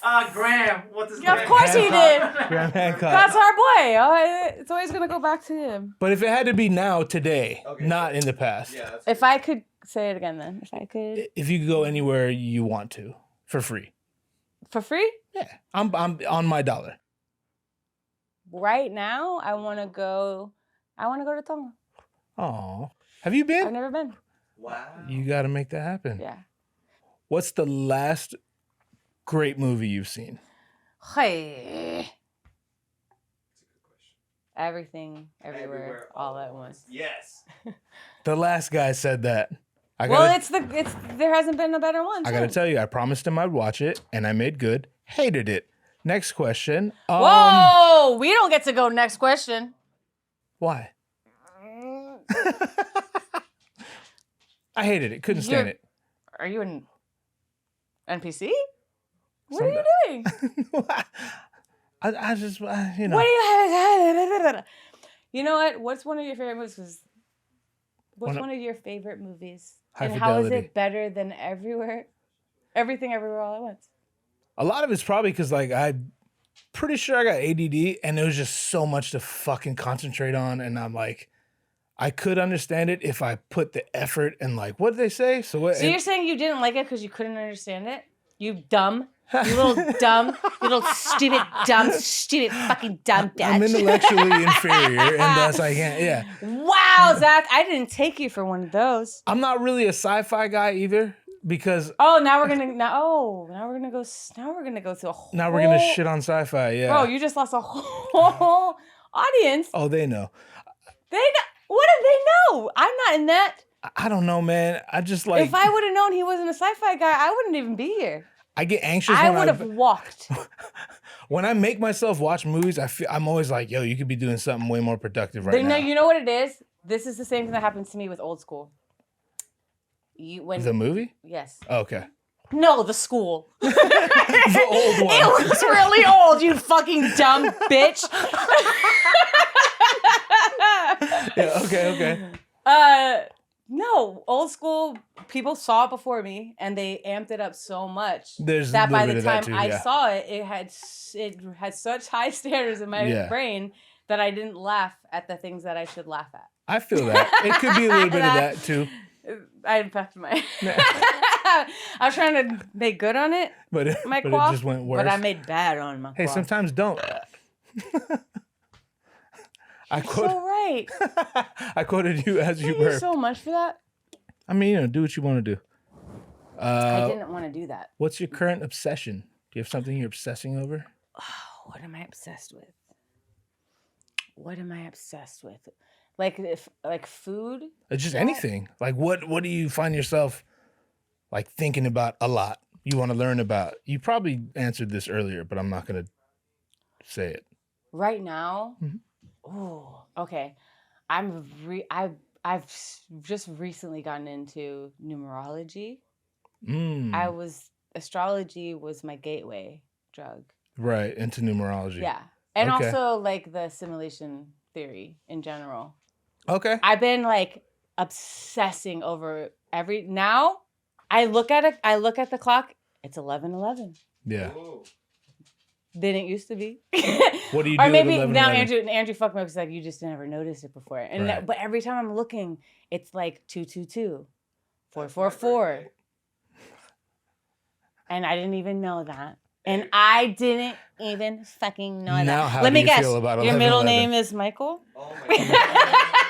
Fantastic. Hey, check it out. When my ex-girlfriend broke up with me, she was like, the 111 was her angel number. So on a Samsung, you can't do this on iPhone yet, but on a Samsung, you could send preordained text, right? So you could send a text and then set what time you want it to be sent at. I text that bitch at 1:11 every day and night, like 1 in the morning, and she'd be like, "Oh my god, I was just thinking of you. Oh my god, it's a sign. It's 1:11." And I was like, "Yeah." And you just had it scheduled to send automatically? You just do too many things, shit, like, but it worked. No, it wasn't though. You used it appropriately. Thank you. I'm just saying. Because the angels are just like you. They're fucking narcissists that are using that shit to us too. God bless the They're angels. doing the exact thing you just did. You're just fucking in our realm. I got a question. How many angels can you name? Because there's I can't name no angels, but There's I 4 angels listed in the Bible. There's 4. And me and this cat. That was fire. Me and No, this cat angels, grew up angels. religious. How many angels can you list? I fucking love that. how many? Oh. In the Bible, how many? Fuck. Moroni, Hold on. Oh, I'm a Mormon. That's what I was gonna say. We got different angels. I was gonna say. Michael? Michael's one. Yeah, I was gonna say Is he Michael. the archangel? He's the archangel. I don't know the difference between an archangel and an angel. Nobody does. They never really describe I feel like that's the only angel, and I feel like that's only because John Travolta did the Michael movie. What? Start with a G. Messenger that came Gilgamesh. Close. Gilgamesh? I don't know. What'd you say about You it? Greek bitch. Gabriel? Are you Damn. Greek? Oh, Gabriel. Yeah. Am Are I? you Greek? Am I Greek? Yes. No. Why are you disgusted by that? There's plenty of good Greek people in the world. I mean. Hey, they invented I like Greek food. Is this. that You enough? know what you're doing right now? If it wasn't for the Greeks, you wouldn't have this. Yeah, well, okay. The Greeks invented this. Thanks, Greeks. This is it. Whoa! Fuck Greeks. And I have. That's just the. He has. I'm for Greeks, My ex is Greek, and I hate her. but she doesn't. She doesn't represent an entire fucking. They were the original white supremacists. I just want to put that out there. No, they were not. They were the Oh, they were the God. white supremacists. No, they were God. not. Don't let Drew pull Greeks you are into tan this as shit. hell. Don't let Drew pull you into this Give me shit. one more angel because it's a trick question. Well, then I definitely won't get it. Well, Satan is the angel of death. Oh, Lucifer. Boom. Oh, that's good. Wow! Good. Then I got like that was supposed to be the stumper, and you. If you're throwing a party for just you and your friends, Okay. and you could book 5 musical acts and 5 comedians, who would they be? A dead or alive? Yeah, fuck it, dead or alive. Ooh. 5 musical acts? Anything, rappers, bands, whatever. Oh That's interesting. man, can you name yours first? Ah. Ooh, dead or alive? Shit. Music, we're going Jay-Z, 50 Cent, Mac Miller, D'Angelo. Let me go to comedians. No.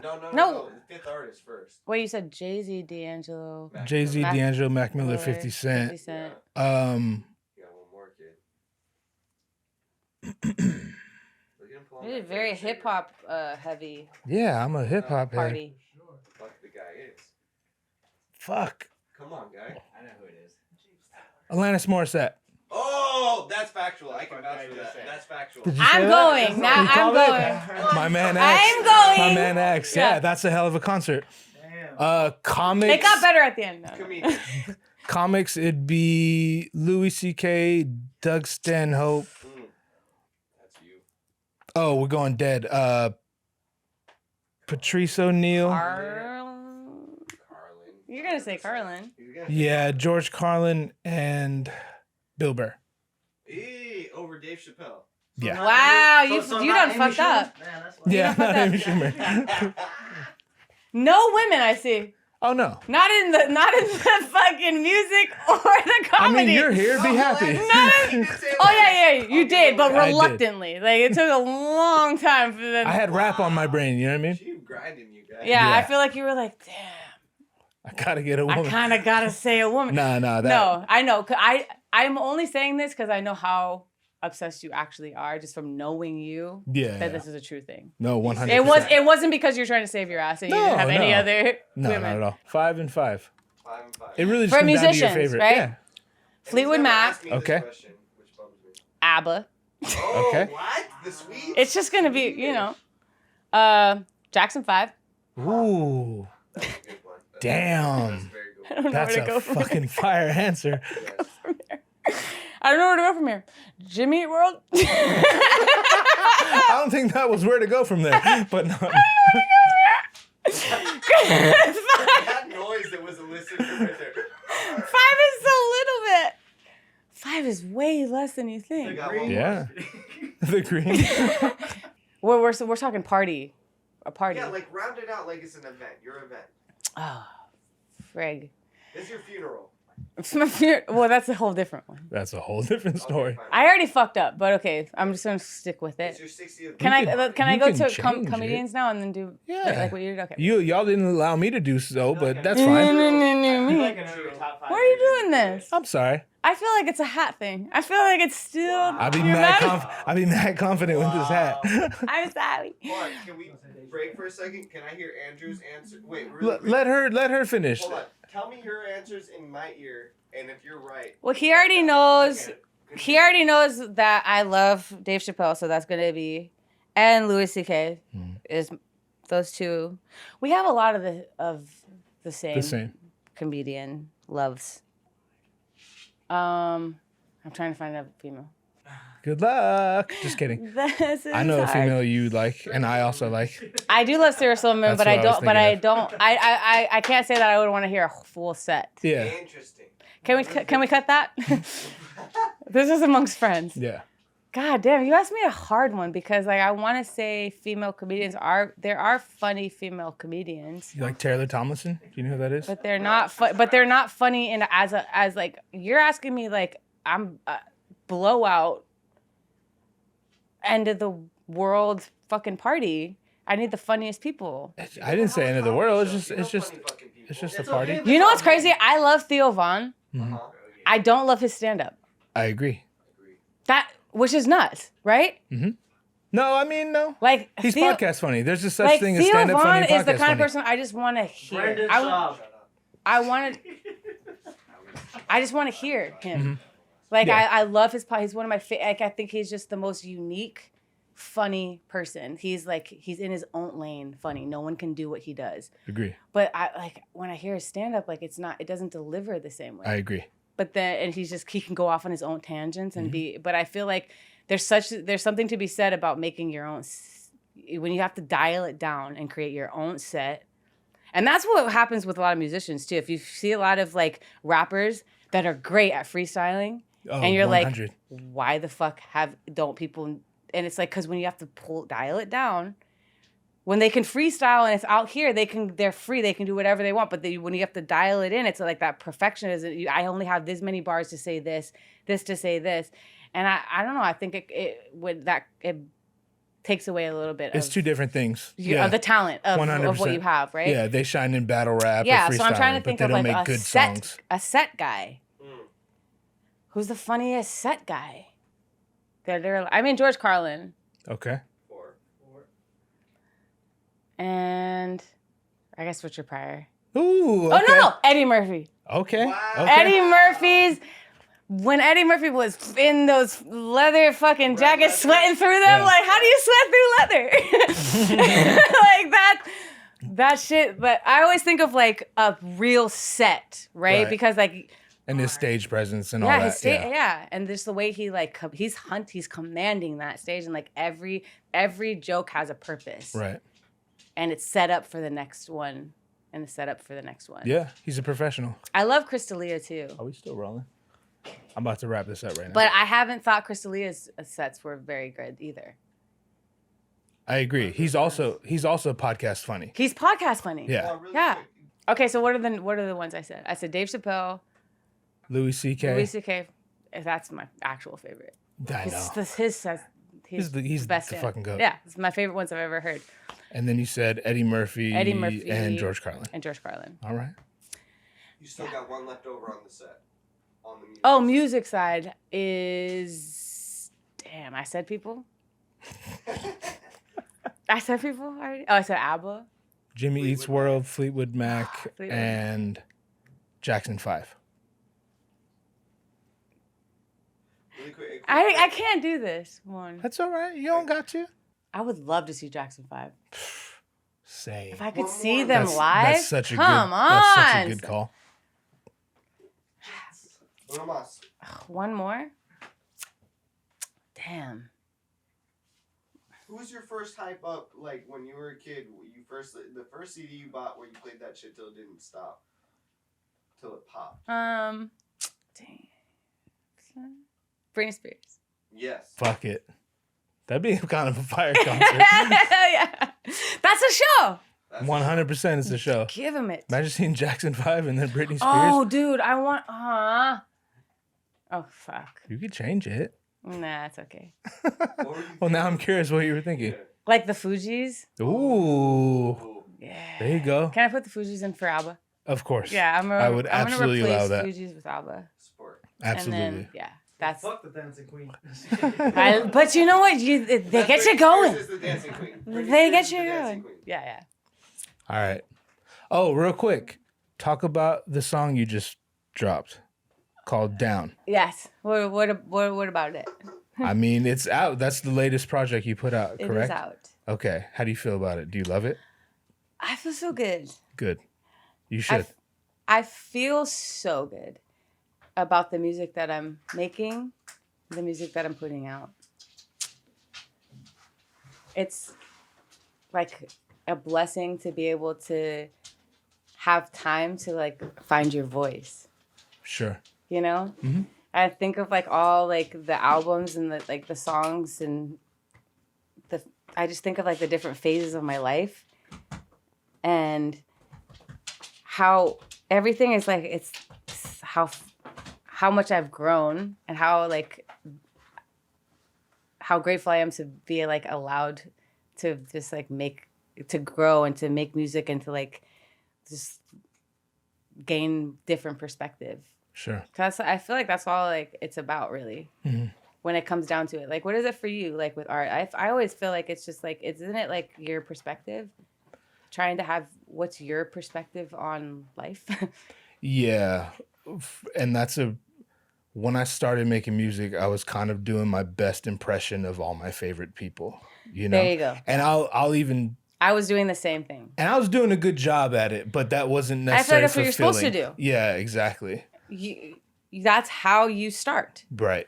And then if you're lucky, you hone it in and you find your voice. Yeah. Because you keep doing it. Right. You keep doing it and then you find your voice and you find what works for you. And like I even see that in like different albums that I've made. Mm-hmm. My voice sounds different. Yeah. Not the fake yeah, not that one. That one really sounds different. But like I can just hear because I can hear different registers I'm trying. All different things. Because I'm trying. I gave myself the grace to try. You're right. The permission to fucking experiment and try. Mm-hmm. And through that, I've been able to like find my voice. Mm-hmm. So like now the stuff I'm putting out, I really feel sounds like me. Mm-hmm. Like in what I'm like my voice and what I'm trying to say. It's a good representation of who you are. It's a better representation of me. Right. And it's always been hard for me to articulate my feelings. Mm-hmm. I've always stumbled on my words. I think that's why I started writing. Because I'm better when I can... On paper? Yeah. I understand that. On paper. I understand that. I say that often. I'm good on paper. Yeah. Yeah. But also having the blessing to be able to grow. Yeah. And to be able to get that's my end goal is like I want to grow and I want to continue to like make things that like make me feel alive and make things that matter to me and make things that move me and make things that like ultimately change me. Right. And like, change my perspective. Sure. Right. And it's beautiful that you've managed to tap into that because I feel like a lot of people go their whole lives searching for that and they just don't get there for whatever reasons. Yeah. So you can only be grateful when I'm so grateful for that. Yeah. That's beautiful. That's really my blessing. Well, that's beautiful. I'm happy for you. And it's been sick to watch. Thank you. You're beautiful. Thank you for doing this. I appreciate you very much. Did you have fun? Yes. Okay. Okay, cool. And I'm not used to having fun. Yeah. Well, I should rephrase that, but yeah. I know what you mean. I don't, you know what? I don't like people that ask me questions. Yeah. But you're my friend, and this has been like the first time I've been in a situation where I just haven't felt like I have to be on or. Good. Or like when you ask me something, it's my friend asking me it. Yeah. And that was helpful. Good. Well, I'm glad. That was the goal. Goodbye. I love you and I appreciate everything you've done for me. You've genuinely added value to my life and not many people do. So, and I mean that. I would never just say that to you. So, thank you for everything. I love you so much, I love you too. All right? You made me cry. Do it. Goodbye. I love him. Podcast. I love this man. Yo, you bitch lying.